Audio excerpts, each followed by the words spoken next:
Assalamualaikum warahmatullahi wabarakatuh. Perkenalkan, nama saya Fian Afdolus Solihin dari kelas Ekonomi Syariah 5. Pada video ini saya akan membahas tentang pemikiran ekonomi Imam Al-Syatibi. Sebelum membahas tentang pemikiran Imam Al-Syatibi, kita membahas riwayat hidup Imam Al-Syatibi terlebih dahulu. Al-Syatibi yang bernama lengkap Abu Ishaq bin Musa bin Muhammad Al-Lahmi, Al-Syatibi merupakan salah seorang cendekiawan muslim yang belum banyak diketahui latar belakang kehidupannya. Yang jelas, ia berasal dari suku Arab Lahmi. Nama Al-Syatibi dinisbatkan ke daerah asal keluarganya, Syatibah, Satiba atau Jativa, yang terletak di kawasan Spanyol bagian timur. Al-Syatibi dibesarkan dan memperoleh seluruh pendidikannya di ibu kota kerajaan Nasr, Granada, yang merupakan benteng terakhir umat Islam di Spanyol. Masa mudanya bertepatan dengan masa pemerintahan Sultan Muhammad kelima Al-Ghani Billah yang merupakan masa keemasan umat Islam setempat karena Granada menjadi pusat kegiatan ilmiah dengan berdirinya Universitas Granada. Selanjutnya adalah pemikiran ekonomi Imam Al-Syatibi. Al-Syatibi mempunyai pemikiran sendiri mengenai ekonomi Islam dan mempunyai konsep sendiri tentang ekonomi Islam.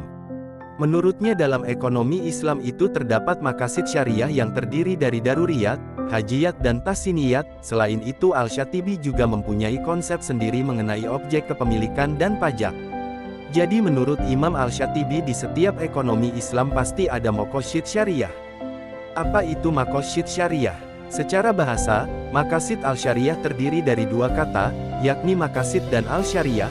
Maqasid berarti kesengajaan atau tujuan, sedangkan al-syariah berarti jalan menuju sumber air, dapat pula dikatakan sebagai jalan ke arah sumber pokok kehidupan. Menurut istilah, Al-Syatibi menyatakan, sesungguhnya syariah bertujuan untuk mewujudkan kemaslahatan manusia di dunia dan di akhirat. Jadi bisa diartikan bahwa maqasid syariah adalah tujuan yang mewujudkan kemaslahatan baik di dunia maupun di akhirat. Pembagian maqasid syariah.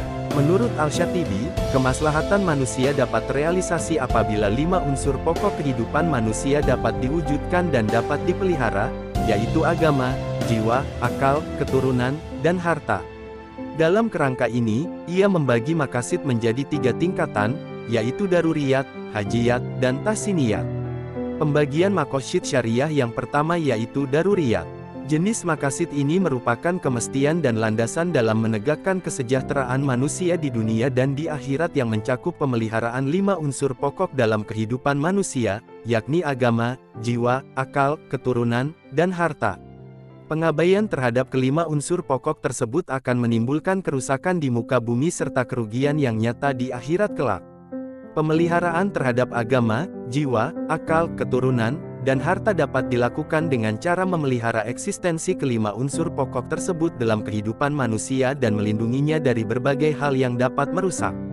Sebagai contoh, penunaian rukun Islam, pelaksanaan kehidupan manusiawi serta larangan mencuri masing-masing merupakan salah satu bentuk pemeliharaan eksistensi agama dan jiwa serta perlindungan terhadap eksistensi harta.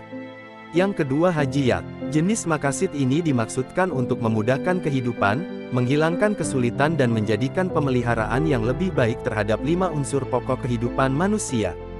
Contoh jenis maqasid ini antara lain mencakup kebolehan untuk melaksanakan akad mudarabah, masakat, muzara'ah dan baisalam, serta berbagai aktivitas ekonomi lainnya yang bertujuan untuk memudahkan kehidupan atau menghilangkan kesulitan manusia di dunia.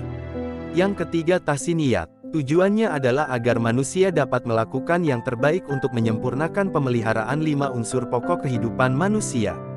Ia tidak dimaksudkan untuk menghilangkan atau mengurangi berbagai kesulitan, tetapi hanya bertindak sebagai pelengkap, penerang dan penghias kehidupan manusia. Contoh jenis maqasid ini antara lain mencakup kehalusan dalam berbicara dan bertindak serta pengembangan kualitas produksi dan hasil pekerjaan.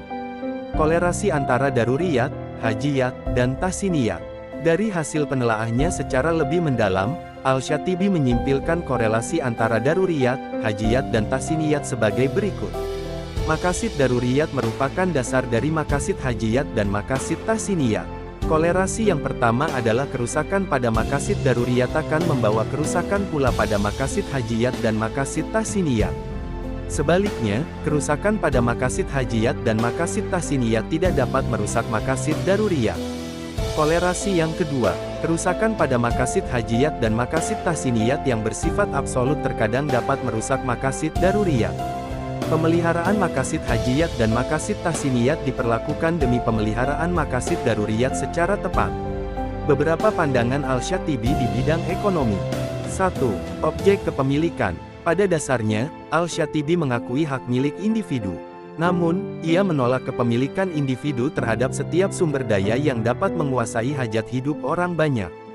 Ia menegaskan bahwa air bukanlah objek kepemilikan dan penggunaan tidak bisa dimiliki oleh siapapun. Dalam hal ini, ia membedakan dua macam air, yaitu air yang tidak dapat dijadikan sebagai objek kepemilikan, seperti air sungai dan oase, dan air yang dapat dijadikan sebagai objek kepemilikan, seperti air yang dibeli atau termasuk bagian dari sebidang tanah milik individu. Lebih jauh, ia menyatakan bahwa tidak hak kepemilikan yang dapat diklaim terhadap sungai dikarenakan adanya pembangunan dam. 2. Pajak. Dalam pandangan Al-Syatibi, pemungutan pajak harus dilihat dari sudut pandang maslahah kepentingan umum. Dengan mengutip para pendahulunya, seperti Al-Ghazali dan Ibn Al-Farad, ia menyatakan bahwa pemeliharaan kepentingan umum secara esensial adalah tanggung jawab masyarakat. Dalam kondisi tidak mampu melaksanakan tanggung jawab ini, masyarakat bisa mengalihkannya kepada Baitul Mal serta menyumbangkan sebagian kekayaan mereka sendiri untuk tujuan tersebut. Oleh karena itu, pemerintah dapat mengenakan pajak-pajak baru terhadap rakyat-rakyatnya sekalipun pajak tersebut belum pernah dikenal dalam sejarah Islam.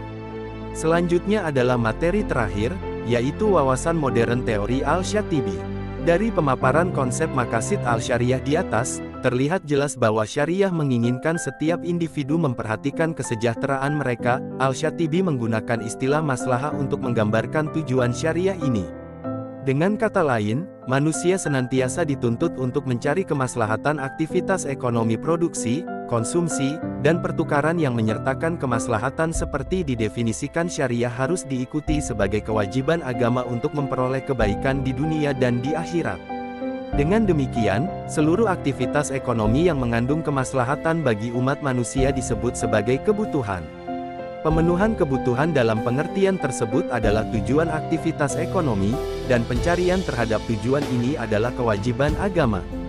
Dengan kata lain, manusia dan perspektif Islam adalah pemenuhan kebutuhan, fulfillment needs, dengan sumber daya yang tersedia. Baiklah, tak terasa sudah selesai pada video ini yang membahas tentang pemikiran ekonomi Imam Al-Syatibi.